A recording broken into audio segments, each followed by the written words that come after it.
Bonjour tout le monde, bienvenue au balado de Steph et Fanny pour la Fondation Vivere. Allô Steph? Allô Fanny. Ça va bien? Ça va bien toi? Oui, ça va super bien. En fait, c'est notre belle fondation, notre belle mission d'aider les autres par les événements, par des actions posées précisément. Il y a aussi, on dit souvent, on tend la main aux autres. Et ça veut dire aussi de rencontrer des gens qui sont porte-parole d'un organisme qui peuvent venir en aide aux femmes.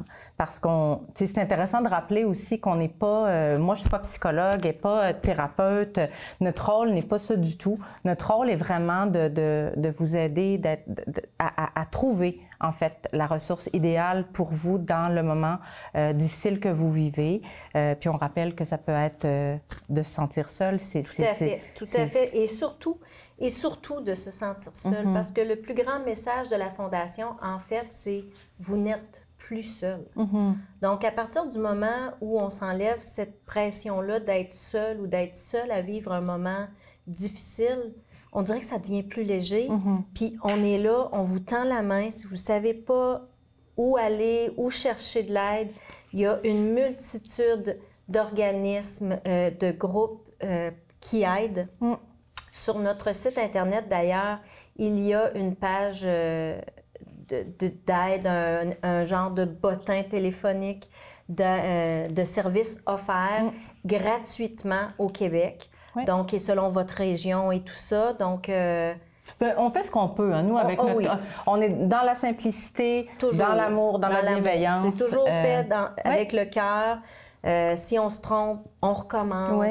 C'est comme ça. Oui, exact. Puis, dans ce sens-là, en fait, la raison pour laquelle on a beaucoup de chance aujourd'hui, c'est que on reçoit des gens qui vivent des épreuves. Puis, en fait, je vais probablement poser la question si elle en a traversé elle aussi, mais on reçoit Véronique Gaudreault de l'organisme Expression.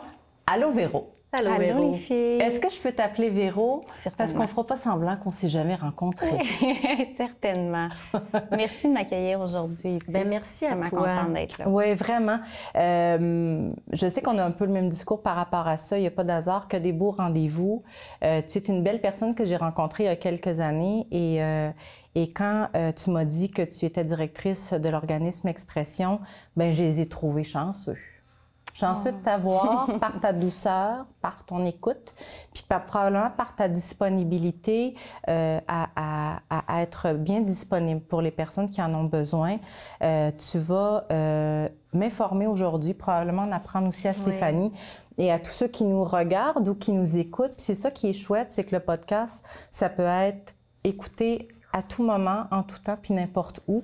Donc, tu fais partie de notre façon de tendre la main aujourd'hui avec ce podcast-là.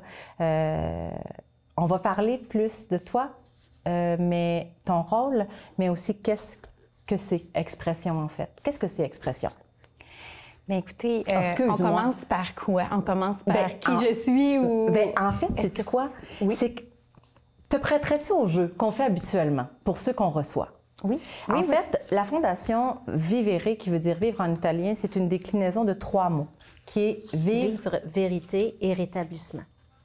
Donc, quand les gens ont traversé certaines épreuves et tout, tu sais, des fois on dit « vivre maintenant, ça signifie ça pour moi et tout », mais tout être humain a leur propre signification de ces 3 mots-là qui nous touchent particulièrement. Alors, aimerais-tu me décrire un petit peu, toi, la définition de ces 3 mots-là? Certainement. Pour moi, vivre, je pense que c'est vraiment, tu l'as dit un petit peu, c'est vivre dans le ici et maintenant. Vivre pour soi. De prendre le temps de vivre aussi avec les gens qu'on aime. Donc, pour moi, c'est ça, vivre. Le deuxième mot, la vérité. La vérité. La vérité. Mais c'est encore là, c'est la vérité envers soi-même parce que chaque individu a sa propre vérité, a ses propres valeurs, a ses propres croyances. Puis, pas parce que toi, tu as cette vérité-là que moi, je peux pas avoir une autre vérité. Donc, c'est ma vérité à moi, personnelle. Est-ce que tu t'es sentie tout au long de ta vie, juste tout le parcours que tu as fait jusqu'à maintenant, est-ce que tu as toujours été dans la vérité? Avec moi-même, oui. Non. Non. 100% que non. Au contraire, je voulais plaire aux gens. Je voulais tellement être acceptée de tous. Je voulais pas faire de bruit, je voulais pas déplacer d'air. Je voulais me faire discrète, m'effacer, en fait, pour le bien des autres. Mais ce qui me brimait à moi, donc non. Pour répondre à ta question, oui, tout à fait. Je m'en vais vers là. Puis c'est un travail de longue haleine. Oui. Donc, je n'ai pas terminé, je suis pas parfaite, mais quand Dieu merci, c'est plate la perfection. Non, mais de toute façon, quand on va dans la vérité, c'est bien dur de reculer. Oui. C'est bien dur de s'entourer des gens qui ne le sont pas. Puis continuer de ne pas être vrai avec nous, ben moi, personnellement, je me rends compte que à part pas me respecter moi, je veux dire, ça devient plus... La vérité a de grandes conséquences des fois. C'est pour ça probablement qu'on n'est pas dans la vérité. Les conséquences ne font pas nécessairement notre affaire, mais tout à ton honneur si tu es là-dedans aujourd'hui. Là. Tout à fait. Rétablissement? Le rétablissement, pour moi, c'est de faire un peu la paix avec son passé, justement, d'avancer, de se rapprocher encore plus de sa vérité, puis de l'assumer aussi. Hein? C'est pas juste de... C'est de l'incarner, en fait. Puis pour moi, c'est ça, je pense, le rétablissement. C'est de plus avoir peur de ce que les gens vont penser de toi. Fait que c'est ça, grosso modo. Ouais. Ah ben c'est super, c'est super. Est-ce que tu es quelqu'un qui prend soin de toi? En général, de plus en plus, oui. Avant, non. Je dois avouer, mais toutes les épreuves me ramènent toujours à justement prendre plus soin de moi, pour être capable encore de prendre soin des autres, parce que ma mission de vie, c'est un peu comme la vôtre, d'aider les gens, d'être là, c'est tatoué sur mon cœur depuis que je suis toute petite. Puis là, je veux le mettre de l'avant, mais pour commencer, il faut le faire par soi. Bravo, oui, donc, effectivement. Voilà.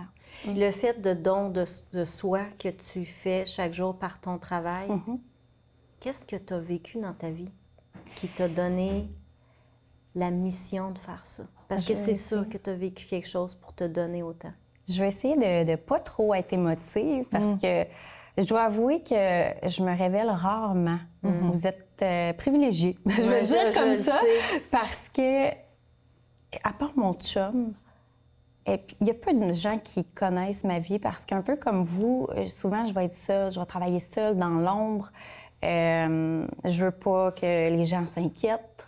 Je suis comme ça, mais il y a 10 ans, j'ai fait un épuisement professionnel qui m'a amené à une dépression majeure et qui m'a amené à avoir des idées suicidaires. Donc, c'est ce qui fait en sorte que, oui, je travaille pour Expression, qui est un organisme en santé mentale dans la prévention du suicide, ce qui fait beaucoup de sens pour moi, puis qui me touche droit au cœur. Puis à l'époque, j'aurais aimé savoir que Expression existait parce que ça m'aurait tellement fait du bien. Parce que quand on passe par ces épreuves-là, on est tellement... Ben, pour ma part, j'avais tellement honte. Honte de dire que j'ai plus le goût de vivre, que j'ai plus le goût de continuer, que j'avais terriblement honte. Pour moi, c'était épouvantable, en fait, de penser ça parce que autrement, normalement, je suis quand même quelqu'un qui est jovial, qui aime ça, qui aime la vie, qui aime bouger, qui aime aider les autres, mais là, je n'étais pas capable de faire ça. Fait que c'est vraiment quand ta dépression, c'est vraiment ce que tu ressentais à l'intérieur de toi, puis tu étais seule? Tu vivais ça seule? Tout à fait, tout à fait. Je pensais que j'étais pas normale. Mais en fait, au départ, je savais même pas que c'était une dépression. Je me comprenais pas. Je me disais, ben voyons, je suis tombée négative, puis je me tapais sur la tête, puis je me reconnaissais pas, puis j'osais pas en parler parce que dans mon équipe de travail, moi, je suis quelqu'un qui est hyper rassembleuse, qui rit, qui est le petit clown, fait que je continuais à faire ça, là. Mais dans ma pause, j'allais pleurer. Le soir, j'allais pleurer, je dormais pas, j'arrivais très tôt pour essayer de faire mon travail. Puis je restais très tard parce que j'étais épuisée, je n'étais pas concentrée, mais je voulais finir mes choses, je voulais montrer que j'étais capable. Puis en tout cas, bref. Est-ce que ton entourage voyait que tu filais pas? Non. Parce que tu le cachais bien? Je le cachais très bien. On est tellement bonne là-dedans. Hein? J'étais souriante. Je me maquillais, je savais que les gens qui étaient un peu plus déprimés, souvent, ils ne s'attriquaient pas, ils ne se brossaient pas les dents. Bon, je savais qu'il ne fallait pas que j'aille l'air de ça. Donc, je me maquillais, mais c'était juste une façade. Là. J'étais tellement pas heureuse. Là. Jusqu'au jour où, un matin, j'étais en petite boule dans mon appartement, puis mon copain venait de partir, puis là, lui non plus. Il me voyait le soir que je filais pas, puis que ça marchait pas, là, puis que je dormais pas, je faisais de l'insomnie. Mais là, j'étais en petite boule, puis là, je me suis dit, c'est fini, je veux pas vivre comme ça toute ma vie, c'est impossible, là, je suis pas bien. C'est à l'intérieur de toi? À l'intérieur de moi. Puis là, j'ai mis à penser à ma mère. Je me suis dit, oh mon Dieu, ma mère. Si je pars, là, ça va être épouvantable. Je me connais, là, ma sœur. Puis là, je me suis mis à penser à tous les gens que j'aimais. Puis là, je me suis dit, non, Véro, fais quelque chose, là, ça marche plus, là. J'ai appelé ma mère, puis j'espérais tellement qu'elle réponde parce que c'était la seule... Tout à l'heure, on parlait que les mamans sont là pour leurs enfants, mais j'espérais tellement qu'elle me réponde parce que là, j'étais au bout du bout. Puis elle m'a répondu, puis je parlais pas. Puis elle a dit, Véro, qu'est-ce qu'il y a? Qu'est-ce qu'il y a? Puis là, une mère, ça panique, son enfant pleure. Son enfant pleure, puis là, j'ai dit, je sais pas, maman. Puis là, je me suis mis à pleurer. Puis là, elle m'a dit, ben je m'en viens. Puis tu sais, on était à 10 heures de route. J'ai dit, ben voyons, maman, là. J'ai dit, attends un petit peu, là.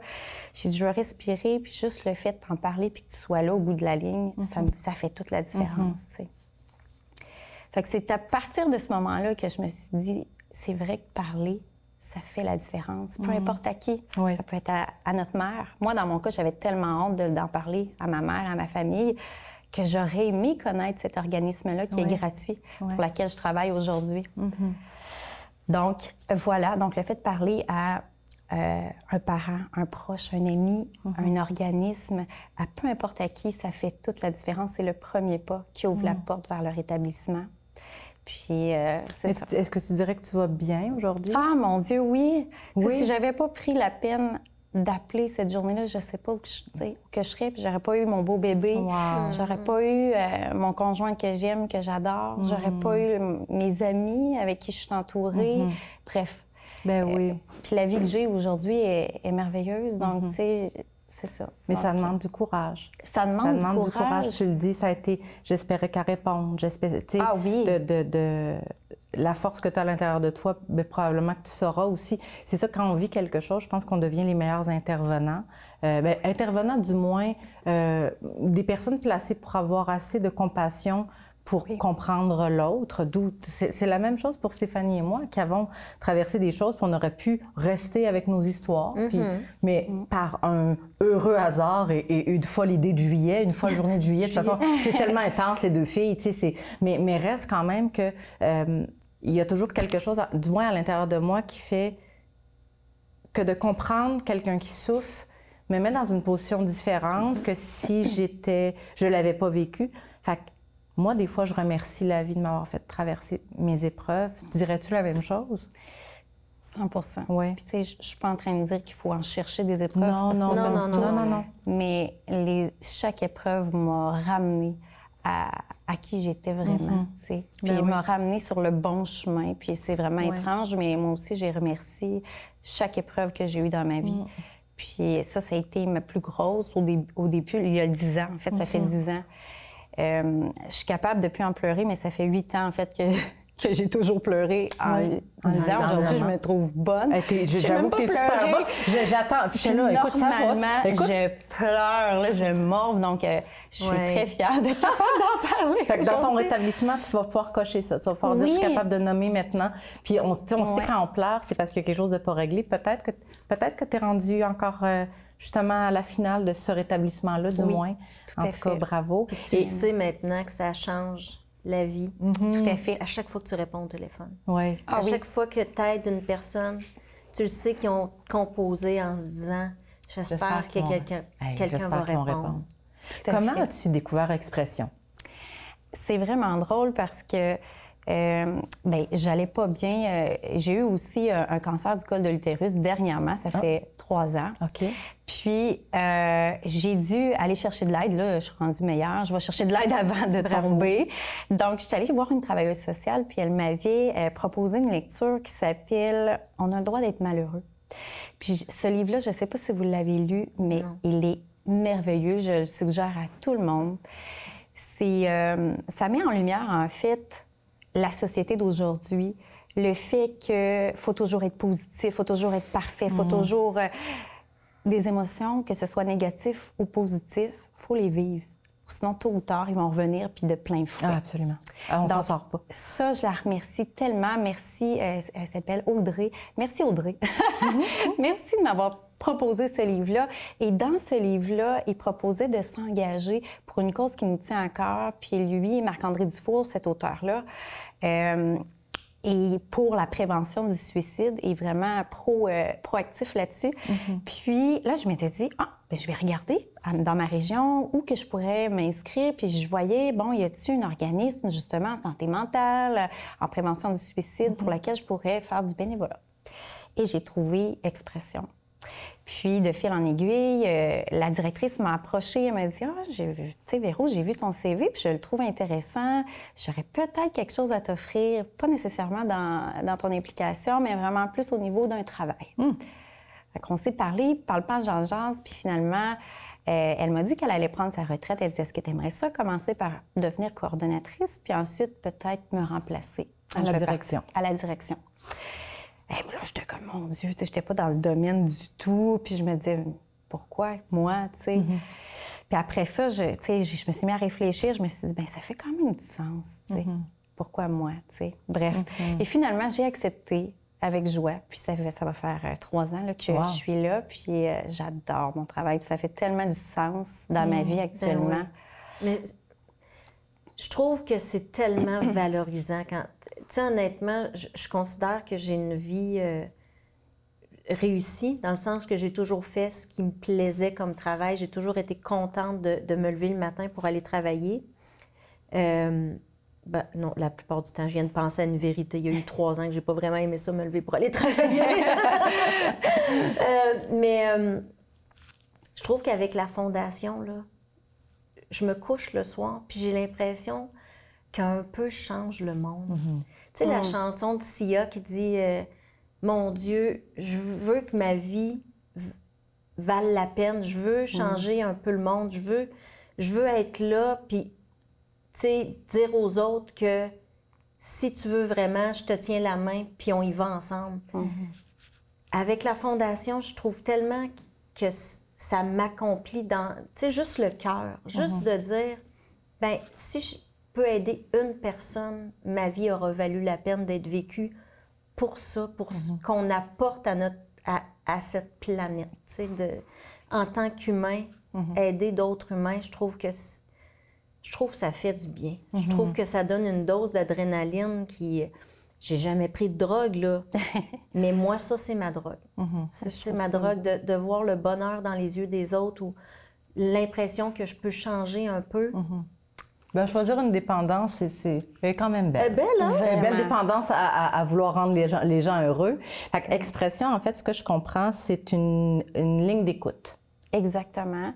On est en train d'élaborer notre offre de service. Actuellement, ce qu'on offre, oui, effectivement, c'est une ligne d'écoute téléphonique qui est 24 heures sur 24, 7 jours sur 7.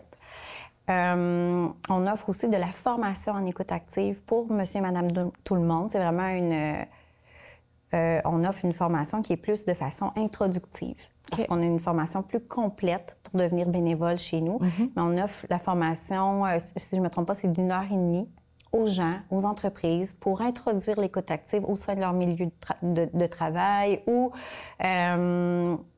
tout simplement pour quelqu'un qui voudrait approfondir un petit peu, pour en connaître davantage. Ben oui, on pourrait aller suivre cette formation-là. N'importe qui pourrait la suivre, la demander. Et on a une formation qui est plus complète, qui est de 26 heures d'écoute. Quand je dis 26 heures, là, ça inclut le 18 heures de formation théorique. Et ensuite, il y a de l'observation et il y a de la pratique sur nos lignes en devenant bénévole. Pour devenir vraiment là, un intervenant sur la ligne d'écoute. Mais 24 heures par jour, 7 jours sur 7, est-ce que vous avez... Peux-tu m'expliquer? Je suis super curieuse. C'est comme tel jeune, quand Marina Arsenis, elle me disait ça. Ça ressemble un petit peu à tel jeune, mais pas Marina, écoute, ça m'interpellait tellement, mais j'avais rien à dire. J'aurais pas appelé, mais c'est vraiment le même principe. Fait qu'il y a tout le temps quelqu'un qui va répondre. C'est le même principe que tel jeune, mais pour les adultes.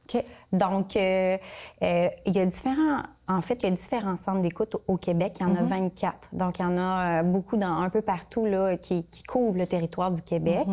Nous, on couvre vraiment Thetford et les environs, mais on est jumelé avec la Beauce, Lévis et le Saguenay-Lac-Saint-Jean pour assurer le 24/7. Parce que vous savez que c'est difficile de couvrir une plage horaire la nuit, le jour, le soir, n'importe quand. Mais on le fait en équipe, en réseau. OK. Mais moi, ma question est, bon, ici, ça s'appelle Expression, mais est-ce qu'ailleurs au Québec, ça s'appelle un autre nom? Oui. OK, c'est ça, mais comment je fais pour m'y retrouver? Je vais vous donner les références. On a une association québécoise des centres d'écoute téléphonique qui a tous les répertoires de chacun des centres dans chaque région. Je vous donnerai les contacts. On les mettra sur notre site Internet. Certainement. Donc, on est jumelés. Le service qui est ici à Thetford a d'autres pour assurer le service. Fait qu'on est assuré qu'il y ait quelqu'un qui réponde au téléphone. Exactement. OK. Oui. Puis ça s'adresse à qui? Ça s'adresse... c'est une bonne question, ça s'adresse à qui? Tu sais, c'est sûr que c'est vraiment pour toute personne qui vit de la solitude, qui a besoin de ventiler, qui a besoin de parler, qui a besoin de libérer ses émotions, qui a un trop-plein, en fait. Nous, on n'est pas un centre de prévention du suicide pur. Tu sais, on ne va pas gérer les crises suicidaires, etc. On va vraiment transférer à d'autres ressources. Il y a un centre d'écoute pour ça. Il y a vraiment un centre de prévention du suicide pour ça. Nous, on est vraiment un centre d'écoute pure et dure, écoute active. On va écouter la personne, on va l'amener à sortir ses émotions, vraiment parler de ce qu'il ressent, etc. Pour qu'après l'appel, qu'il soit plus calme. Ce qui m'a surpris, en fait, c'est que quand j'ai regardé votre site Internet, il y a comme 6 catégories, il y a 6 petits dessins qu'on va voir le site Internet d'Expression. Puis c'est parce que c'est les mêmes choses que nous.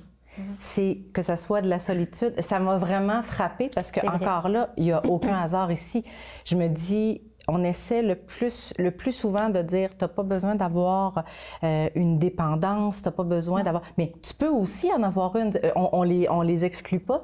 Puis quand j'ai vu vos 6 catégories, qui est la solitude, la dépendance, la santé mentale, la dépression et tout, tu sais, je me disais, OK, on est vraiment sur la bonne voie parce qu'il y a toute cette panoplie-là d'épreuves, puis à part que ça soit nommé là, vraiment très précisément, il y a vraiment des services qui sont là que pour écouter, peu importe.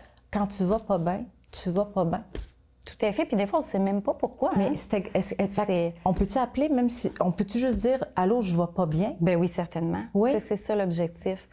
Tu sais, on est là, les bénévoles, c'est des bénévoles en or. Ils sont là pour vous écouter, ils ont une bonne formation, ils sont encadrés. Ils sont là, ils ont différentes techniques d'écoute pour justement être capables de vous faire ventiler comme il faut. Puis effectivement, des fois, on ne sait même pas. Comme moi, je recule le disant, je ne savais pas ce que j'avais. Je ne peux pas dire, je suis en dépression majeure. Non, je ne savais pas ce que j'avais. Du tout. Donc, puis comment ça fonctionne? Là, moi, j'appelle, faut-tu que je dise mon nom? Puis non, c'est ça qui est le fun, c'est que c'est anonyme, c'est confidentiel. Donc, tu n'as pas... Tu sais, exemple, quand on appelle au 811, il faut donner notre date de naissance, notre numéro de notre carte d'assurance maladie, etc. Il ouvre un dossier. Là, c'est pas ça. Tu appelles, tu dis ce que tu as à dire, tu raccroches. Tu peux rappeler si tu veux. Donc, il n'y a pas de jugement. C'est en toute confidentialité, avec bienveillance. Les gens sont tous formés pareil, puis ils ont tous le cœur à la bonne place. Ça fait du bien. Pour moi-même l'avoir testé, là, parce que des fois, je me sens trop plein, j'appelle. Pour vrai, hein? Certainement. C'est fantastique. Je me dis, oh mon Dieu, que c'est des bénévoles en or. Puis sincèrement, au début, je me disais, ça va être drôle d'appeler sur ma ligne, mais sur la ligne, en fait. Mais ça me faisait tellement du bien. Après l'appel, je me suis dit, waouh! Faut que les gens connaissent ça. Fait du bien. C'est vrai que ça fait du bien dans le sens... Moi, depuis que j'ai Stéphanie dans ma vie, est-ce que ça fait du bien? Parce que on a l'habitude de tout garder, Puis des fois, c'est des niaiseries. C'est pas nécessairement... on banalise des fois. On banalise, mais tu sais, je sais pas, moi, on recule, là, mettons, je suis tannée de faire la vaisselle chez nous, j'ai l'impression que c'est moi qui ai toute la charge mentale.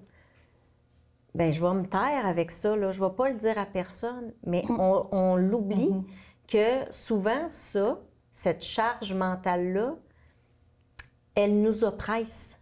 Vraiment. Et elle s'accumule, hein? Elle s'accumule, puis des fois, de se dire, bien, genre, quelqu'un à l'autre bout de la ligne qui ne va pas me juger, que je vais dire, hey, je suis donc bien tannée d'avoir à penser à tout pour tout le monde, puis que j'ai l'impression que personne ne pense jamais à moi. sais, à qui tu veux dire ça? Tu peux pas dire ça à ton entourage. Tu les vises. Non, mais tout le monde qui pratique ça, là, qui commence à nommer les choses, puis c'est dur. Puis ça demande des... Moi, du courage.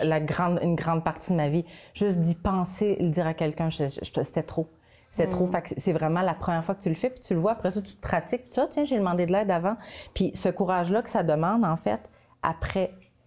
Moi, en tout cas, moi, je le dis souvent, je peux pas croire que je vais mieux juste à l'avoir dit. On sous-estime le bienfait que ça peut faire. Puis moi, je dis que ça enlève des couches. Alors, tu me le rediras, tu me rappelleras, tu me le rediras. Non, tu ne me tannes pas avec ça. Tu m'appelles autant de fois que tu veux, tu as encore besoin de le dire. Fait que toi, comme directrice de cet organisme-là, en fait, c'est quoi ton rôle? Est-ce que toi, tu vas répondre au téléphone si j'appelle? Non, en fait, moi, c'est vraiment de coordonner, donc de faire tout ce qui est gestion financière, d'assurer la pérennité de l'organisme, gestion des ressources humaines, d'assurer les salaires des employés. Donc, c'est vraiment d'aller chercher les subventions. Okay. Tu sais, vraiment, c'est ça mon rôle, c'est que l'entreprise aille bien, que l'organisme aille bien, en fait, puis de se faire connaître. Tu sais, comme aujourd'hui, j'étais tellement contente que vous m'invitiez justement pour en parler, parce qu'il y en a beaucoup qui ne savent pas que ça existe. Hein. Ah, ça, c'est sûr. Avant, c'est un peu dans l'ombre, mais je suis tellement contente. Donc, le rayonnement aussi, c'est mon rôle, donc... Mais ça part d'où? Ça s'est-tu toujours appelé Expression? Non, avant, ça s'appelait SOS Ondes d'amitié.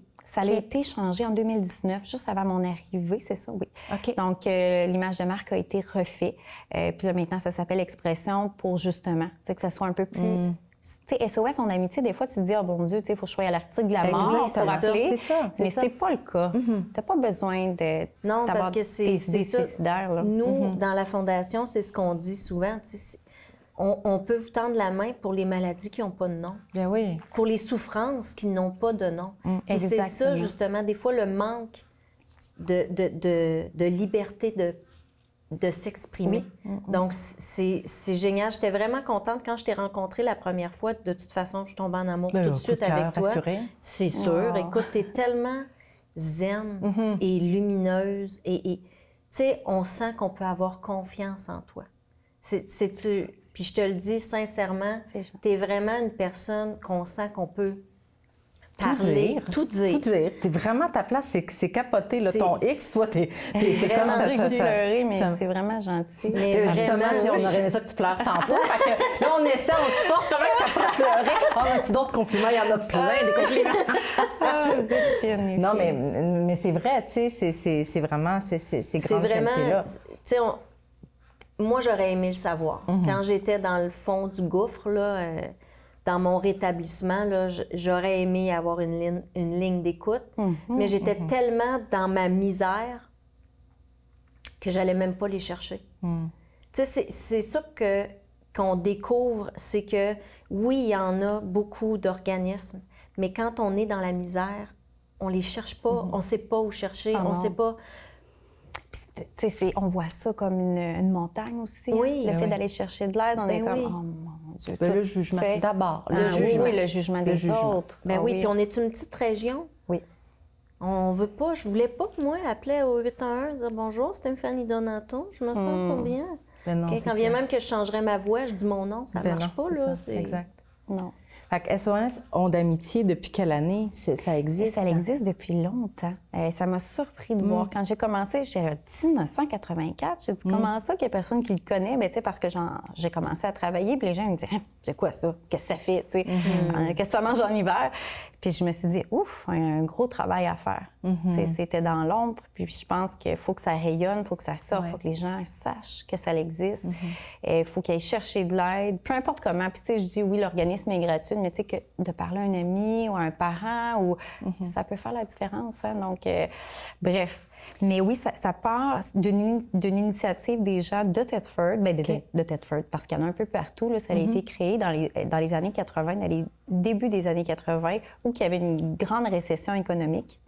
Puis, il y avait, à l'époque, les gens... Il y avait des situations précaires. Le taux de chômage était en flèche comparativement à aujourd'hui.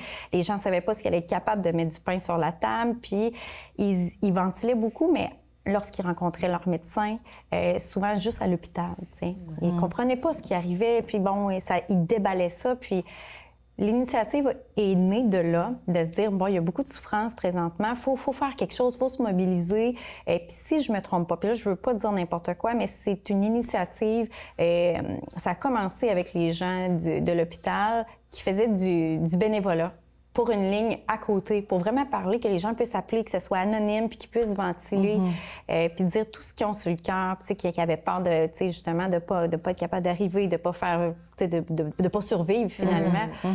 Donc, c'est parti de là. Tout était une initiative de bénévolat, puis ça a été créé, puis après ça, ils ont essayé d'aller chercher des fonds, des subventions pour pouvoir mettre une structure au travers de tout ça, tu sais, puis de former plus de gens, puis d'aider encore plus de monde dans la région.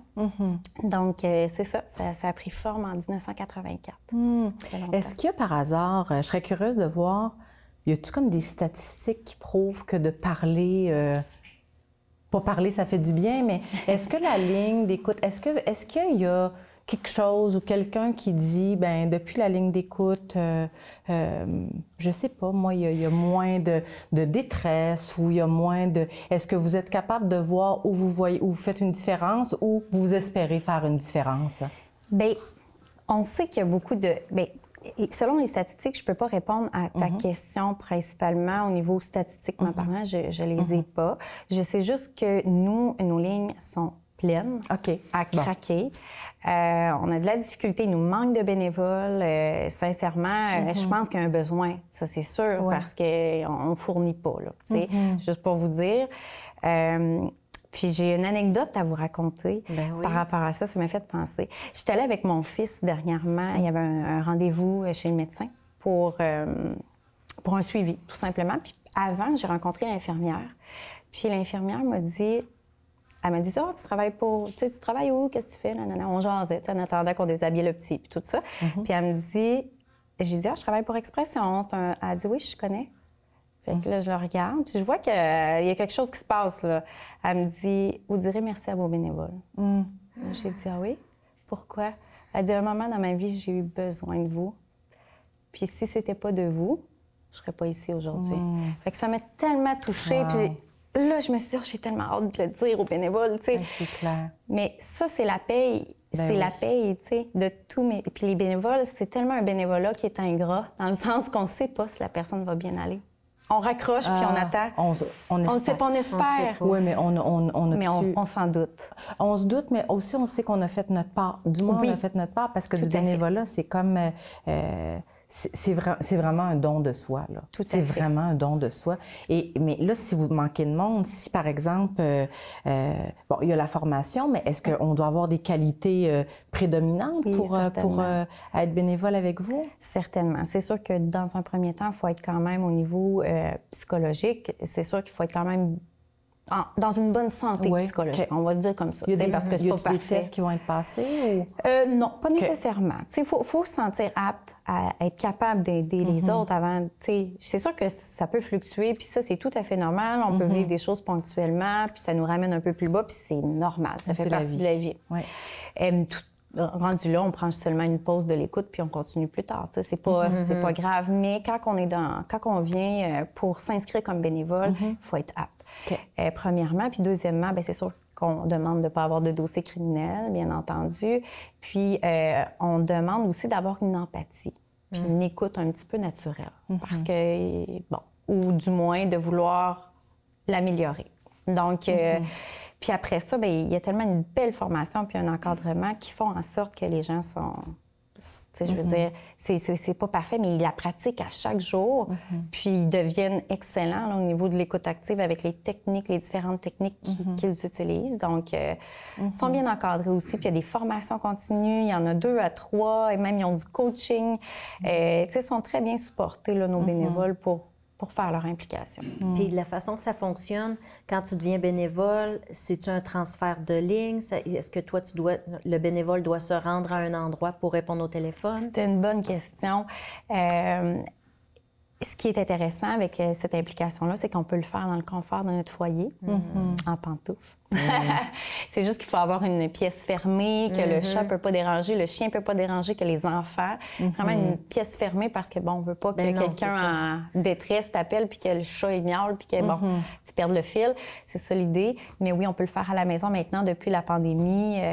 Tout est fait à distance. Donc, c'est ça qui est le fun aussi. Oui, puis je pense que, tu sais, je regarde, parce que moi, ça m'interpelle beaucoup. Tu sais, c'est sûr que je vais aller suivre cette formation-là parce que ça me crée le frisson, là, comme... Bien aussi, il faut le dire, le téléphone sonne quand même. Oui, notre téléphone sonne quand même, puis pendant la période des fêtes, il a sonné. Avant de les référer, mettons, comme des fois, on en parle. On en parle. S'il y a quelqu'un qui a besoin, il nous appelle, puis nous, on le réfère. Pendant la période des fêtes, je me disais peut-être que je ne peux pas le référer nulle part. Je voulais pas que... Là, la personne a appelé, voulait que ça réponde. J'ai répondu, j'ai parlé. La personne a dit, je voulais juste ventiler. Ça m'a fait du bien, merci. J'étais super contente de l'avoir fait, mais là, en sachant que je vais pouvoir avoir une formation, puis de vraiment avoir le sentiment d'avoir fait la bonne chose, ça va me rassurer là-dedans parce que, justement, quand les gens nous appellent, bien, je sais qu'ils ont posé un geste, là, de nous appeler, de courage. Donc, je veux pas, je veux pas avoir à leur dire, bien, il y a quelqu'un qui va t'appeler la semaine prochaine. Ouais, c'est ça, ou plus tard même. C'est ça, exactement. Donc, là, la personne m'a appelé, j'ai répondu, puis j'ai nommé, justement, votre organisme.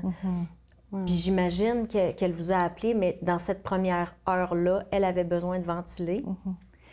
Puis c'est juste l'écoute, là, dans le fond, j'ai pas... Puis ce que j'ai envie de dire, c'est que, tu sais, cette personne-là vous fait confiance. Puis le lien de confiance, dans un premier temps, c'est la base. Donc, si c'est à vous qu'elle fait confiance, puis qu'elle veut se livrer, bien, ça va être à vous. C'est à Stéphanie. Puis, effectivement, le fait d'être formé puis d'être outillé, bien, ça vous aide. Vous et la personne, si vous avez besoin de la référer ailleurs ou peu importe par la suite, bien, au moins, vous allez bien le faire, effectivement. Puis, je pense que c'est parfait ce que tu as fait, dans le sens qu'elle te faisait confiance, Puis, c'est ça la base. C'est le lien de confiance que la personne va créer pour pouvoir... Tu sais, ça demande tellement du courage de le dire que si, exemple, tu aurais dit, ben là, excuse-moi, je suis pas... je suis pas un organisme de ça, là, appelle ailleurs, bye, mon Dieu, tu sais.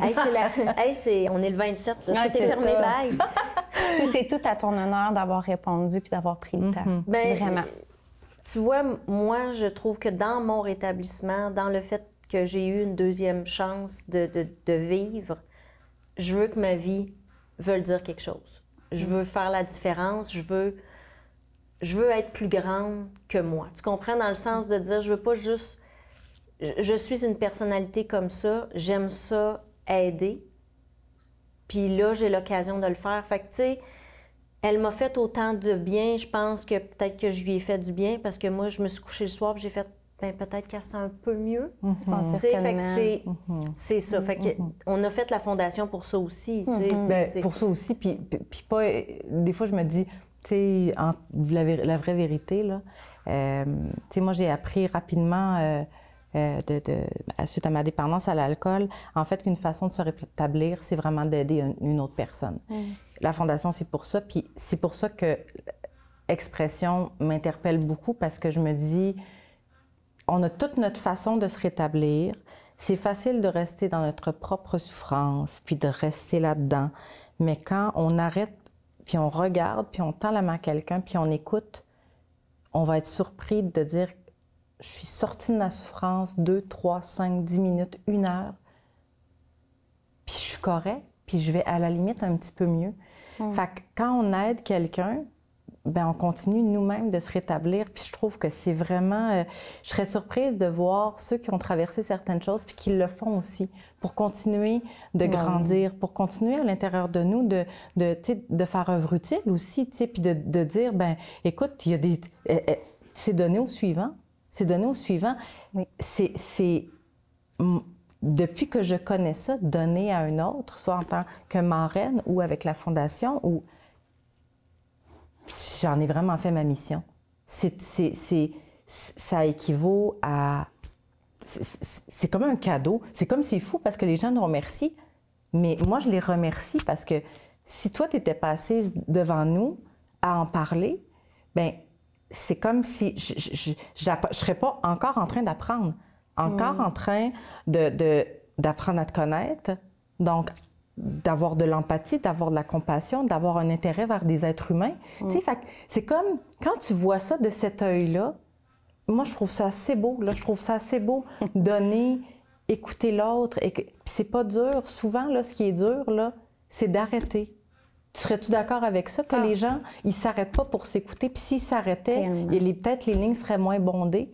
Arrêtez-vous 2 minutes. Demandez-vous comment ça va pour vrai. Écoutez la réponse au lieu d'avoir... Parce qu'on s'attend à ce que la personne dise oui. Tu sais, quand je te demande comment ça va aujourd'hui, je suis sincèrement intéressée par ta réponse. Tu sais, ta réponse, ça me surprendrait beaucoup que tu me dises oui, ça va super bien. Puis je serais très surprise de ça. Parce que ça donne quoi sinon? Ça, tu sais, fait que c'est ça, mais je souhaite qu'il y ait des gens qui puissent entendre, écouter, puis qui puissent se joindre à vous. Mais moi, je me disais juste, par exemple, si toi, tu me confirmes que je peux avoir...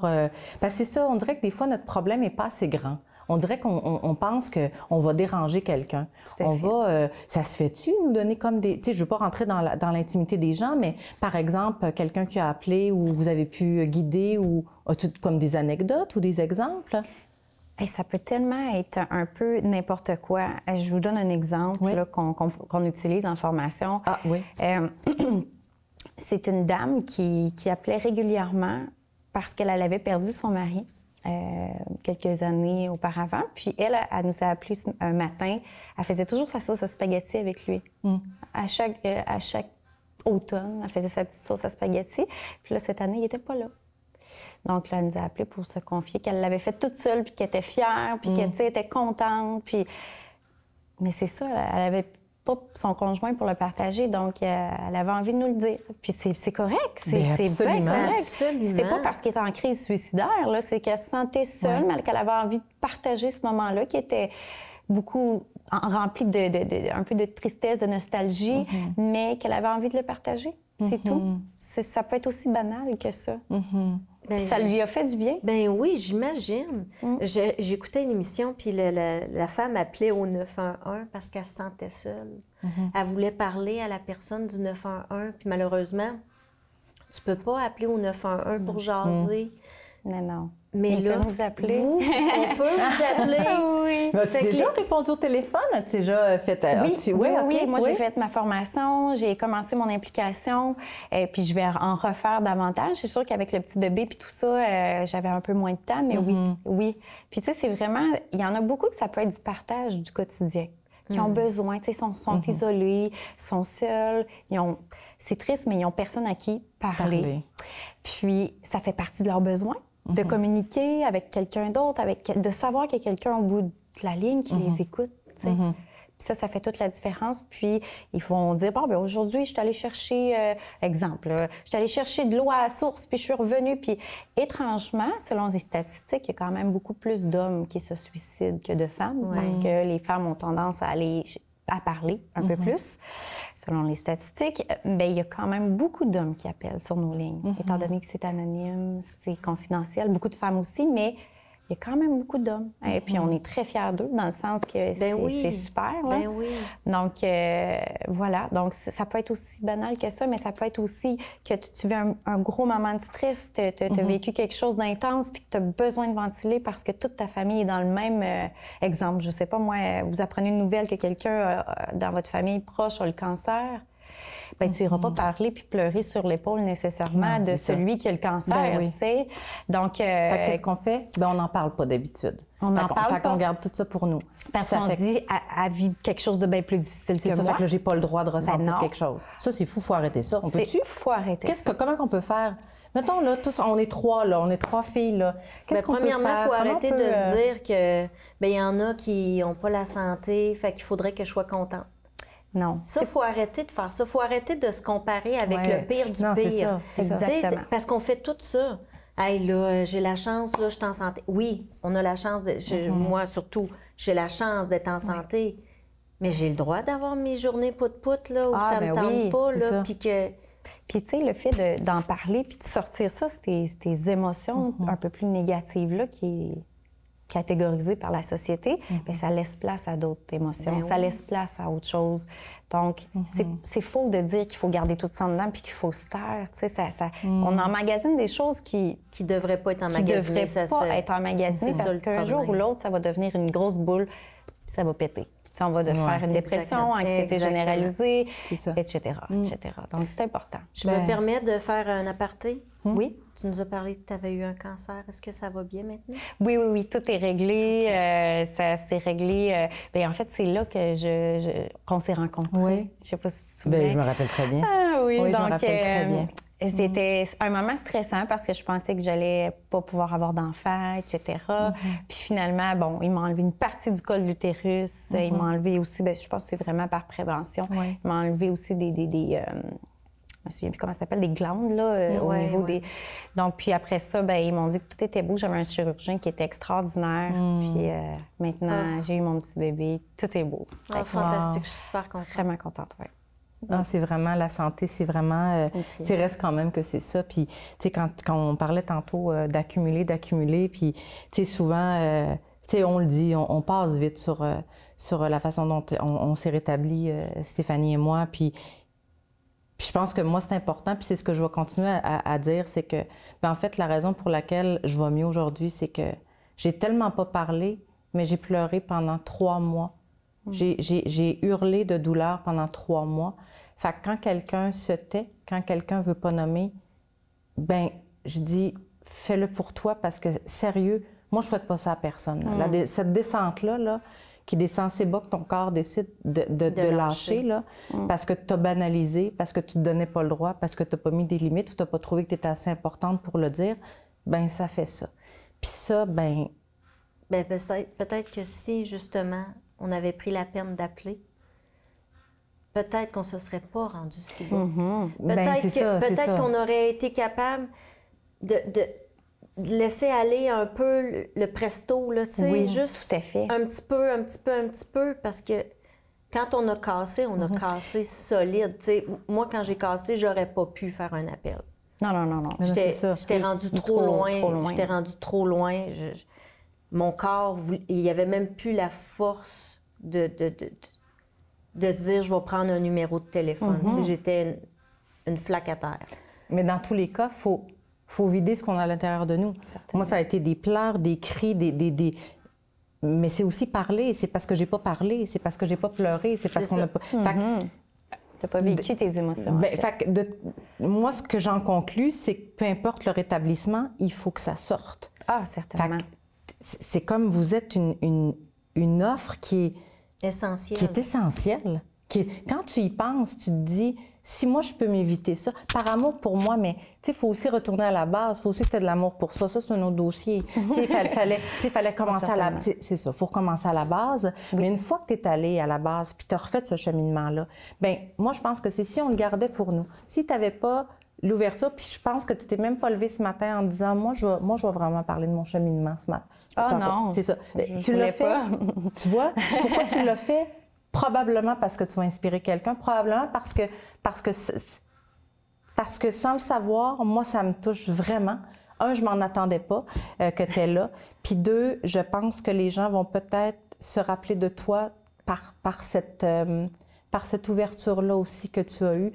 Je me répète, je pense que les personnes les mieux placées pour aider les autres. Je ne dis pas que les autres sont pas bons, ceux qui vont des formations, là. Mais moi, j'ai vu une différence en thérapie, du moins, des personnes qui sont alcooliques puis qui sont en rétablissement, puis une personne qui arrive avec une formation, puis qui arrive chez eux, puis qui se prend un verre de vin, puis c'est un buveur social, puis il ne sait pas de quoi il parle. Il reste que de vivre certaines choses, la traversée. C'est ça la vie, les expériences, mais la traversée vient avec un bagage qu'on peut partager, puis qu'on peut aider l'autre, tu sais. Fait que je suis contente que ça se soit passé comme ça, parce que ça donne encore plus de sens à ta présence. J'ai commencé en disant, on ne l'a pas invitée parce qu'elle avait vécu une épreuve, elle en a peut-être vécu une, puis tu as pris ça au vol, mais ça te remplit de plein d'humanité. Puis je pense que les gens vont retenir ça. Je pense que les auditeurs ou ceux qui nous regardent, ils vont se rappeler, ils vont s'identifier aussi. Parce que souvent, justement, on a l'impression qu'on est seul. Ouais. Fait que plus qu'on va dire, quelque part, là, je suis convaincue qu'on met 100 personnes dans une pièce, puis qu'il y en a 99 qui ont vécu quelque chose, puis la 100e, c'est juste qu'elle l'a tellement banalisé qu'elle ne sait pas. C'est ça, exactement. Parce que la vie est une épreuve. En soi. En soi. Tu décides qu'elle soit facile ou difficile à la base par ton comportement, puis ton attitude et tout ça. Mais il y a tellement d'impondérables qu'à un moment donné, ça te frappe, puis les épreuves arrivent, puis on dirait que quand tu es là-dedans, c'est une après l'autre comme une brique là, qui... Donc... Ben, tu sais, Véro, je souhaite que tu puisses faire une différence. Je souhaite... En fait, qu'est-ce que tu nous donnerais à nous comme mission, qu'on pourrait aider, expression, d'en parler, assurément. Oui, certainement. D'en parler, puis, tu sais, je trouve ça tellement beau, de un, ce que vous faites, puis, tu sais, ça paraît que vous êtes animés par ce désir d'aider les gens. Je le vois dans vos yeux. Je suis capable de le ressentir. Depuis tantôt, j'ai des frissons. Donc, je sais que vous êtes là pour les bonnes raisons, puis... Juste le fait de faire ça comme ça, de m'avoir reçu, de parler des ressources qui sont gratuites, parce que souvent on pense, bon, psychologue, c'est vrai que c'est pas donné pour tout le monde. Ben non, c'est sûr. Il y a des belles ressources qui sont gratuites. Je pense que le fait juste de faire ça, de m'avoir accueilli aujourd'hui, de m'avoir laissé parler, m'exprimer, juste ça, ça fait toute la différence. Puis ça, je voulais vous dire merci. Ben, merci à toi, parce que vraiment, c'est une belle rencontre. C'est des rencontres qui nous remplissent. On sort du podcast, puis on est... pour nous, c'est du gros bonheur. C'est que des belles rencontres, puis des personnes de cœur. Ça fait du bien. Ça fait du bien de s'entourer de personnes de cœur, de personnes vraies qui font la différence. Puis ça nous réconcilie avec l'humanité. Oui, vraiment.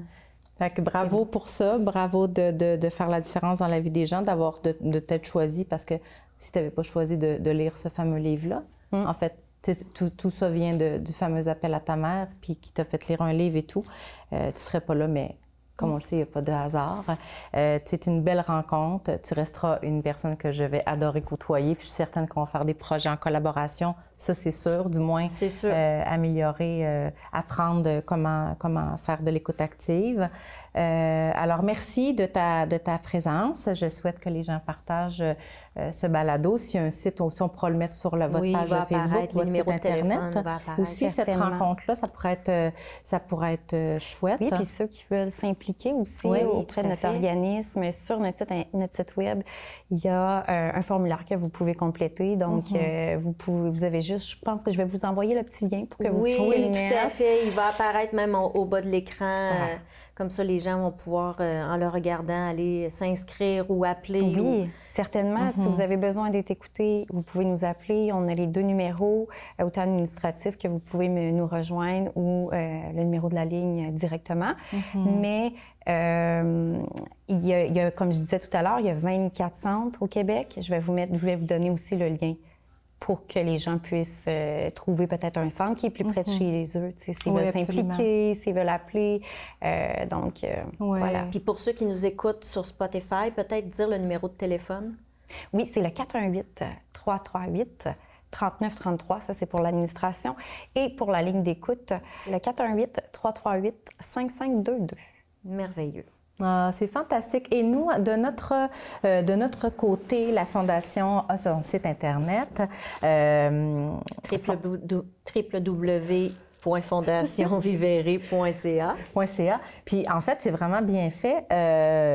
Il y a l'onglet référence. Oui. Il y a l'onglet balado où on peut nous voir le visage, voir nos invités, mais nous écouter aussi. C'est intéressant parce qu'il y a toujours l'onglet événements. On sait que la Fondation aime se faire connaître à travers les événements. Véro, je ne sais pas si tu avais entendu parler de notre premier événement qu'il y avait eu à Thetford. On a notre événement en avril à Nicolet, Trois-Rivières avec Nathalie Simard notre conférencière qui saura assurément nous partager de belles grandes... J'allais dire leçon de vie, mais moi, j'ai juste hâte de la voir. Oh, juste ça, moi, j'achèterais un billet juste pour la voir. Écoute... Fait qu'après Nathalie Simard, je retourne au village de Nathalie. Quand je vais la voir, je pense que je vais être comme la petite fille de 6 ans qui la regardait à la télé. Oui. Puis, tu sais, le premier événement, il y en a qui nous avaient dit, Julie Perrault nous a manqué, c'est notre porte-parole pour la Fondation, notre présidente de la Fondation. Fait qu'il y aura un déjeuner en conférence où les gens pourront poser des questions. Drôle, Julie. Je veux dire, on l'a eu en balado, là. C'est comme, il y en aura toujours à dire, il y en aura toujours à rire, il y en aura toujours... Fait que c'est une belle représentante de ce qu'on est. Il y aura des activités, c'est-à-dire qu'on aura plein de petites stations détente. Pour se faire du bien. Pour se faire du bien. Alors, les billets sont en vente sur notre site Internet www.fondationvivere.ca. 20-21 avril à l'Hôtel Montfort, à Nicolet. Il y aura aussi encore les tatouages. Les tatouages, ça avait été un beau, grand succès surprise. Des premières personnes qui se sont fait tatouer Vivere, qui se sont fait tatouer Moi, j'ai le cœur. Elle avait dit qu'elle n'aurait pas de tatou. En tout cas, bref, par les événements, par les références, par les rencontres comme la tienne, on a du moins espoir de pouvoir changer la vie des gens. Ce serait nous donner beaucoup trop de crédit, mais si on peut faire allumer quelque chose. Tout à fait. Une petite étincelle d'espoir qui va faire un déclic, qui va faire boule de neige, qui va... C'est notre plus grande mission. On va faire des projets à travers le Québec, des petits gestes, mais qui vont devenir grands avec plein de femmes.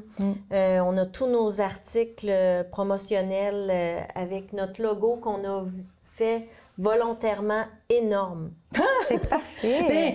Non, mais c'est parce que quand tu prends le verre, non seulement il est beau, il est super beau, on voit le cœur en avant-plan, mais si on pouvait se rappeler chaque fois... Le but des articles promotionnels, c'est vraiment ça, parce que tous les profits vont à la Fondation. Stéphanie et moi, on est bénévoles. On est bénévoles. On est 100% bénévoles.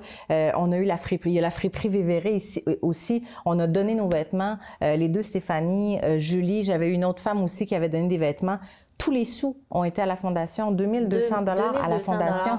Fait que c'est comme... Et si moi, je prends mon verre que j'ai commandé ou je me suis acheté, si ça peut me rappeler de prendre soin de moi puis de prendre soin de ce qui se passe à l'intérieur et de ne pas le minimiser. C'est pour ça, parce que ça va vite. Fait que nous, on fait des choses pour lesquelles les gens peuvent se rappeler. De se donner cette importance-là, de s'accorder un peu d'amour de soi. Mais la problématique, pour l'avoir vécu, c'est c'est bien beau, l'amour de soi, mais je fais quoi? Je commence par quoi? À qui je parle? Je commence par où? Parce que tout ça me paraît tellement gros que je suis plus confortable de revenir dans ma vie à moi, avec mes problématiques. Ça, je suis capable de le gérer. Donc, écoute, faut qu'on te laisse. Puis ça me fait de la peine parce que je t'aime beaucoup. Mais bon, écoute, ça sera pour une prochaine fois. Alors, merci encore. Merci, Fanny. Et ça nous fait plaisir de vous rappeler qu'il n'est jamais trop tard pour commencer à vivre. Merci beaucoup et merci à Nous TV d'être si généreux avec nous, avec ce balado. On se dit à bientôt. Ciao. Bye bye.